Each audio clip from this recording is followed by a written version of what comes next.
In the late winter of 1896, an event occurred that would shock the American public, dominate newspaper headlines, and become one of the most gruesome and unforgettable murder cases of the 19th century. This is the tragic story of Pearl Bryan, a young woman whose life ended in violence, mystery, and unanswered questions. Pearl Frances Bryan was born in 1873 in Greencastle, Indiana, to a hard-working, well-respected farming family. She was known in her community as cheerful, intelligent, and ambitious. Pearl graduated from high school, worked as a Sunday school teacher, and was well-liked by friends and neighbors. Outwardly, she lived a typical life for a young woman of her time. But beneath that surface was a secret that would ultimately lead her to her death.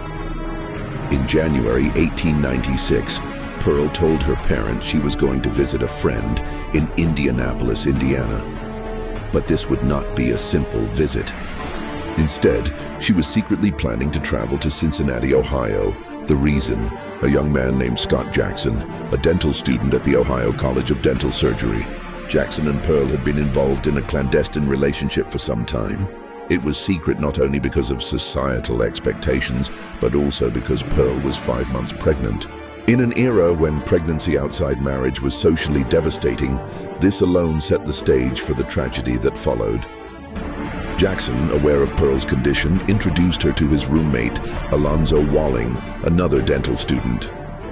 According to later testimony, the plan was to help Pearl take care of the situation. But the phrase, "take care of the situation," was dangerously vague, and whatever plan was discussed that night was about to take a horrific turn. On January 31st, 1896, Pearl boarded a train to Cincinnati. Upon arrival, she met Jackson and Walling at a saloon. The three spent time together drinking and talking, but the atmosphere gradually shifted from social to sinister. Investigators later concluded that Jackson and Walling likely drugged Pearl's drink, possibly by slipping a dose of cocaine into it. The intent, they may have claimed later, was to numb her to pain, but there was no doctor present, no safe environment, and no legitimate medical procedure. Instead, it was a plot that hinged on desperation and secrecy rather than safety and care. After this meeting, the three left Cincinnati and crossed the Ohio River into Fort Thomas, Kentucky. What exactly happened next was a chilling disaster. Somewhere along the rural road on that cold night, Pearl was strangled and murdered. But the brutality did not end there. Her body was found the next morning, decapitated and lying face down in the dirt.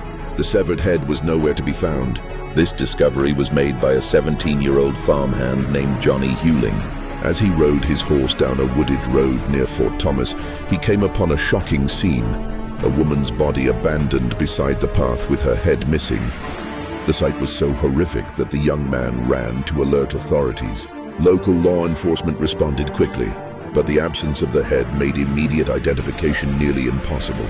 The coroner examined the body and determined it belonged to a woman, and the location near a major route raised alarms.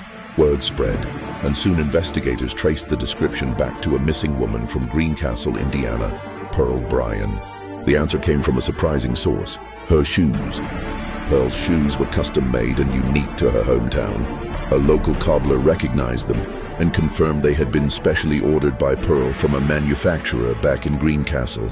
This detail, something as simple as footwear, linked the unidentifiable body to the missing young woman and sent shockwaves through her family. Once identified, the case swiftly turned into a manhunt.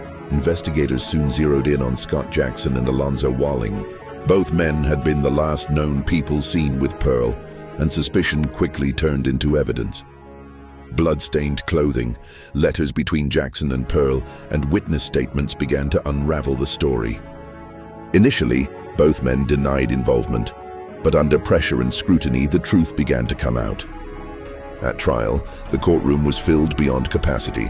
Newspapers reportedly sold tickets to hear the proceedings. The public was hungry for details, and the case was dubbed by some at the time as the trial of the century. Prosecutors argued that Jackson and Walling had attempted to help Pearl with her pregnancy, possibly seeking a crude procedure. But things spiraled out of control, leading to murder. Defense attorneys tried to shift blame between the two men, each claiming the other perpetrated the worst of the actions.